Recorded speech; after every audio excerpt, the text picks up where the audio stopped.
Universal Adjustment Bureau. Hi, Pat. You've been neglecting me. Yeah, but think of all the trouble it saved me. Huh? Now, what's that supposed to mean? Well, I haven't had to bleed over one of those fancy expense accounts of yours for nearly a month. Oh, Pat, you've cut me to the quick. Oh, sure. But no, well, looks as though I'll have to stick my neck out again. So, what's the problem? Well, Johnny, it's a real funny one. So I'm laughing already? No. I don't mean funny, ha-ha. I mean funny, peculiar. Hey, you know, the last time you said that, I got shot at, banged on the head, nearly run over by a truck, and half a dozen other pleasant little things. So come clean, Pat. What is it?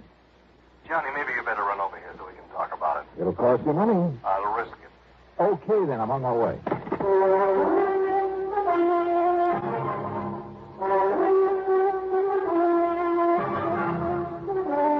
Bob Bailey in the exciting adventures of the man with the action-packed expense account. America's fabulous freelance insurance investigator. Yours truly, Johnny Dollar.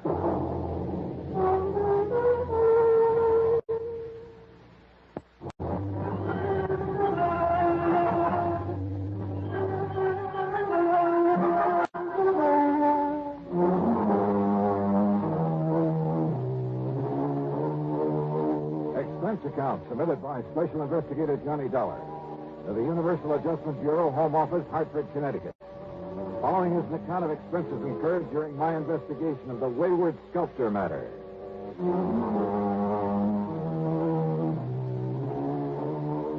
Why kid about it? Pat McCracken has handed me some pretty wild cases from time to time, but they've always paid off. So expense account item $1.20 for a cab to his office at Universal Adjustment Bureau. Well, all right, sit down, Johnny. Make yourself comfortable. Yeah. Hiya, Pat. Cigarette? Oh, thanks. Here you are. Oh. Thank you. Well, Johnny, you know that one of our big problems is discouraging and prosecuting insurance fraud. Not only against us, but against the companies we serve. Well, I should hope so. Now, what I've called you about is something that's been going on for a long, long time. Okay. What kind of fraud is it this time? We never know. Huh? Look here. Yeah? A while back, International Life and Casualty received an envelope containing $520 in cash, and with it this note that reads, "Please put this in company treasury. It is money I took from your company on false pretenses. Now I can have a clear conscience." And it was signed Debtor. That's spelled D-E-T-T-E-R. Funny. Yeah, that's what I said to you over the phone. Here's another one. $800 enclosed. The sender identifying himself only as a sorry sinner. More conscience money, huh? Yeah, that's right. People who collected on fraudulent claims or felt they didn't deserve the money they collected. I see. And, Johnny, there have been dozens of them over the years. Most of them have been small amounts, under $1,000. Some of them only $5 or $10. In other words, not worth investigating to see what fraud they perpetrated and when. Yes, exactly. But now, look here. This list of payments anonymously received, all of them from the same person. $833.34 received on July 21st, 1956. Right. $833.34 on August 21st, 1956. Yeah. Same thing, September 21st. Same thing the 21st of every month since. And no letter with him? Only with the first one. Here. You read it to yourself. Wilson Trust and Insurance Company, gentlemen. This is only a beginning against the amount paid out on me last month. Be assured I shall make full restitution if it takes 5 years. Well, good for him. Or her. I hope it keeps coming in. No, Johnny, I want to know who's sending this. Well, now, yes, what? Yes. Not only the law, but company policy demands that we prosecute anyone perpetrating a fraud. If you can. All the other conscience money has been in single payments. No way to trace them whatsoever. Also, the amounts have been, well, negligible. Have all these come from the same post office? They've all come from New York City, but from as many different post offices as the number of payments that have been made. But now, Pat, if the man is paying up all he took... Oh, well, how do we know, Johnny? How do we know he'll come through his promise? Well... And we don't know who he is, so we can't know how much he owes us or for what. So all you want me to do is comb through 7 million people down in New York and somehow find the one man... Yeah. Oh. Now, I admit it's a challenge, Johnny. It sure is. But knowing you... You're right. There's only one thing to do. That's it. Give up. Oh, now listen. No. Wait. Give me a pencil and a piece of paper. Oh, here you go. All right. He said even if it took him 5 years, Yeah. that's 60 months. And at 833.34 a month. What? What are you Well, doing? 60 is 3 times 3, 4, $50,000.40. Just so? All right. He started in July of 56 on money paid out the month before, he said. Yeah. So, find me a policy where Eastern Trust and Insurance paid off $50,000 in June of 1956. Oh. And on what type of policy, might I ask? Life insurance? Oh, really, Mr. Detective? Why? Well, you change those monthly payments to $833.33 and a third cent. But who would cut a penny in the third? Johnny, you're right. You're right. In 5 years, it comes out to exactly $50,000. An even figure like that is usually for life insurance, Yes, isn't it? usually. Yes. So find the policy issued by Eastern, paid off in June of 56. Yeah, it's a chance, Johnny, but let's try it.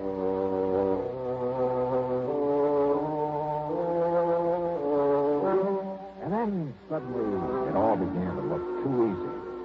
In June 1956, the total number of $50,000 benefits paid came out to just exactly one. On the life of Henry Davidson Pollock, a once famous sculptor. Beneficiary, his wife, Sarah Norton Pollock. And it gave her address in New York City. So Pollock didn't really die at all, but she collected his insurance. Now, conscience-stricken, she is paying it back. That's what it looks like. But it's still fraud, so go to it, Johnny. Right. Expense account item $8.25, train to New York in a cab to the apartment house at 614 East 49th Street. Failing to find Mrs. Pollock's name on the mailboxes, I got hold of the building superintendent. Mrs. Pollock? Sure. Mrs. Pollock lived here for years. Well, where is she now, do you know? You trying to be funny? What do you mean? I mean, she died last fall. Oh, great. Then it's too late. No, wait a minute. Those payments are still coming in. What's that? You're sure that she's dead? I was with her when she died. Then, mister, what's going on around here happens to be just plain impossible.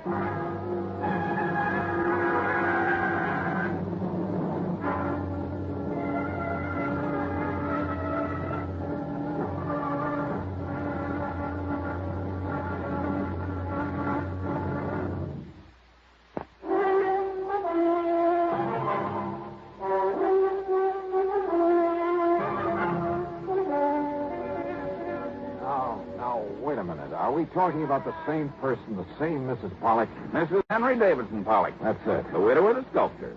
That's the one, all right. And he lived here in this apartment, too. That is, before he died. That was back in 56. Left all his money, all his insurance to his wife, though goodness knows why.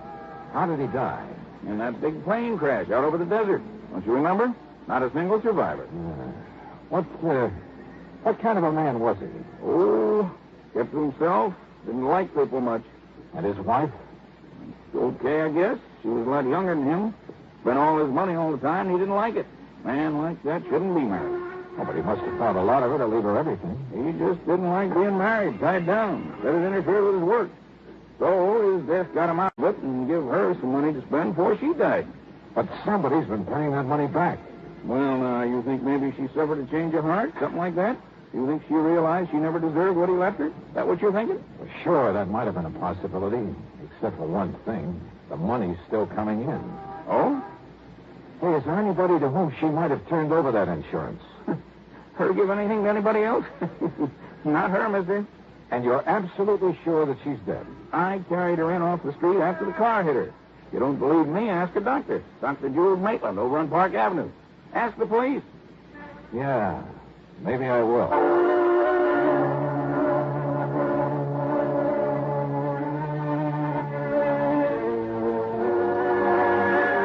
Item 3, 50 cents for a phone call to Pat McCracken back in Hartford. But, Johnny, if it was his wife who got that money and she wasn't the kind to pass it off to someone else, she'd have to be the one paying it back. But if she's dead... Died last fall, Pat. Well, then the whole thing is impossible. Payments have still been coming in. There'll probably be another one plunked down on my desk by the time you get back here. Now, I tell you, somehow that woman must still be alive. So find her. Oh, Pat. Find her, Johnny. But why? Suppose by some miracle she is still alive. Where's the fraud? Look, people don't just hand over $50,000 for nothing. Somebody's conscience is hurting.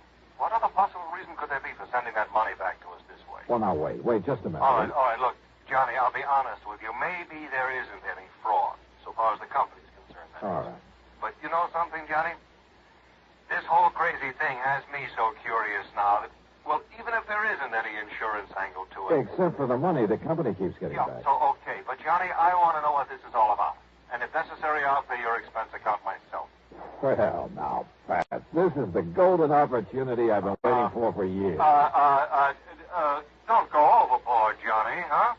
But find out for me, will you? Who knows? If I can. Item 4, 785 taxi fares. I talked to Dr. Maitland. No, there was no question about it. The woman who had died when a car struck her last fall was Mrs. Henry Davidson Pollock, wife of the sculptor. The doctor had known both of them very well. I checked with my old pal, Lieutenant Randy Singer at 18th Precinct Police Headquarters. He, too, was sure the woman had died. He'd been called in on the case. Then I remembered something the superintendent of the apartment house had said to me about the way Pollock had wanted to get away from his wife. I went over to the New York Times and checked the old newspaper files.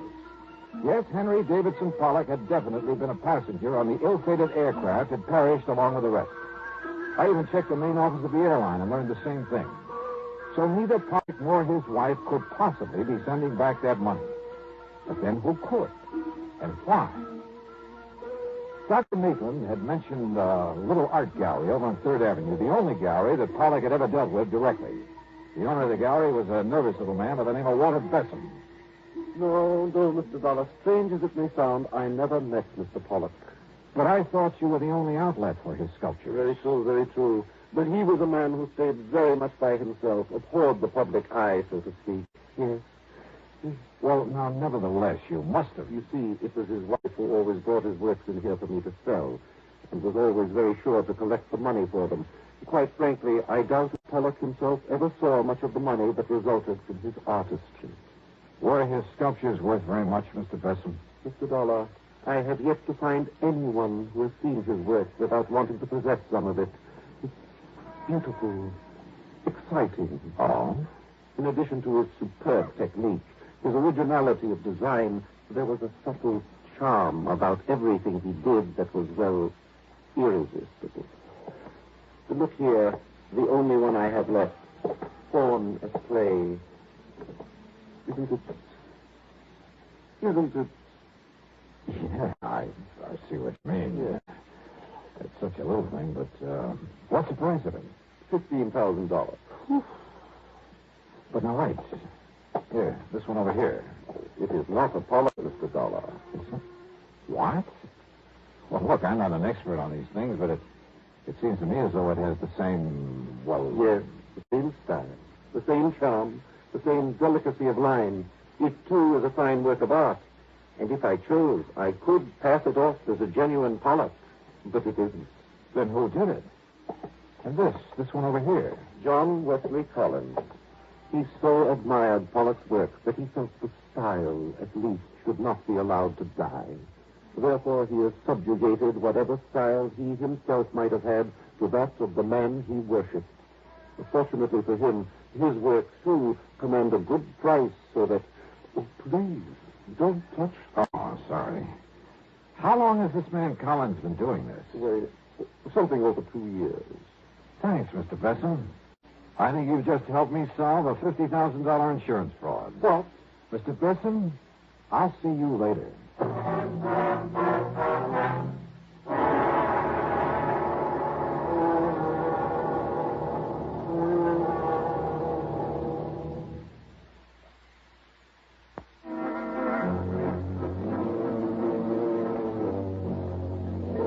I walked out the front door of the little art gallery on 3rd Avenue.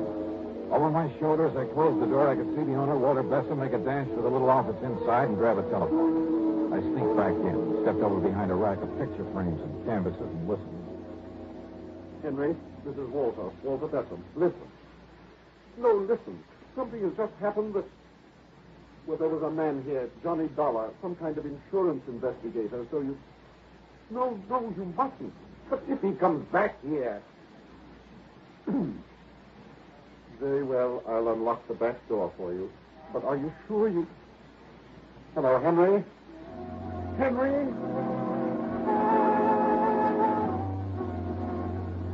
While Besson went to the back door, I quietly slipped out the front.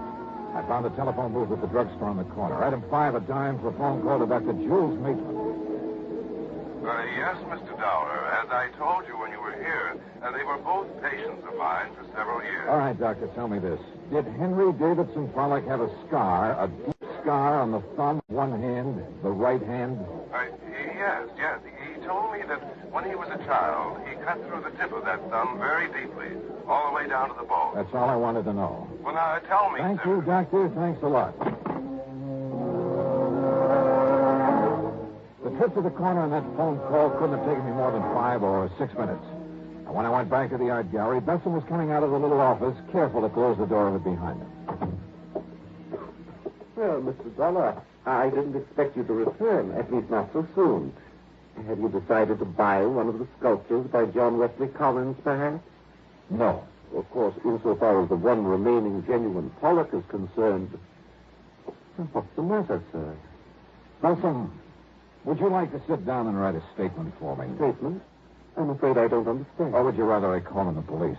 What are you talking about? I told you before, Mr. Besson, fraud. What? And since it's pretty obvious that you're an accessory... Fraud and accessory? You mentioned the great similarity between the sculptures of Henry Davidson Pollock and John Wesley Collins. Yes, and I told you the reason for it. Did you... Of course.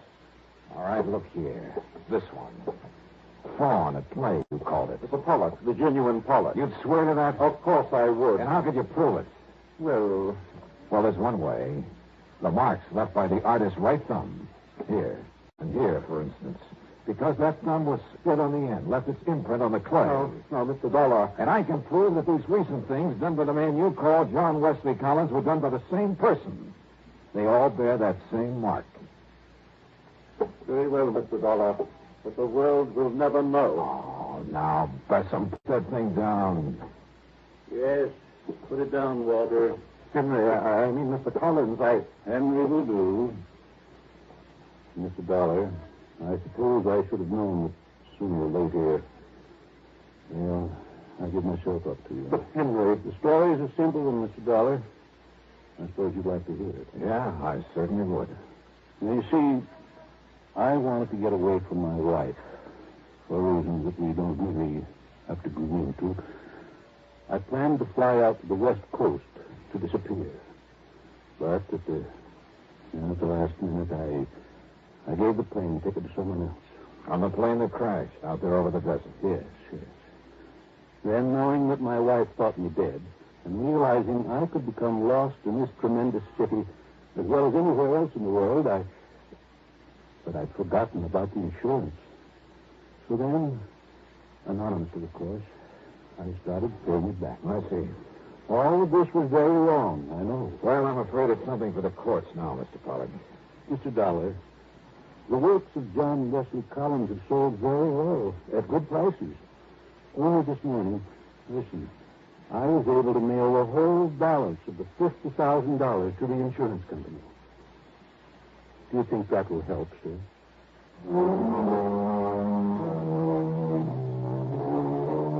So, Pat, there you have it. And you can take whatever action you may think is necessary. Pollock is waiting for the company or the courts or whoever. And Walter Besson is too scared to go anywhere. As for the expense account, I think the company can afford it. The total, including the trip back to Hartford, is $26.15. Yours truly, Johnny Dollar.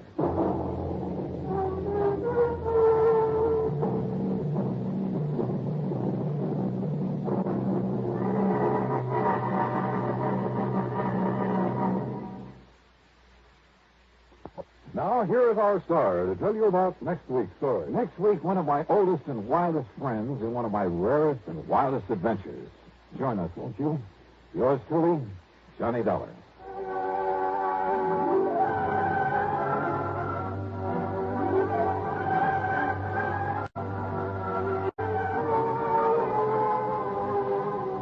Yours truly, Johnny Dollar, starring Bob Bailey, originates in Hollywood and is written, produced, and directed by Jack Johnstone. Heard in our cast were Herb Vigran, Edgar Barrier, Carlton G. Young, Will Wright, and Lawrence Dobkin. Be sure to join us next week, same time and station, for another exciting story of yours truly, Johnny Dollar. This is Dan Coverly speaking.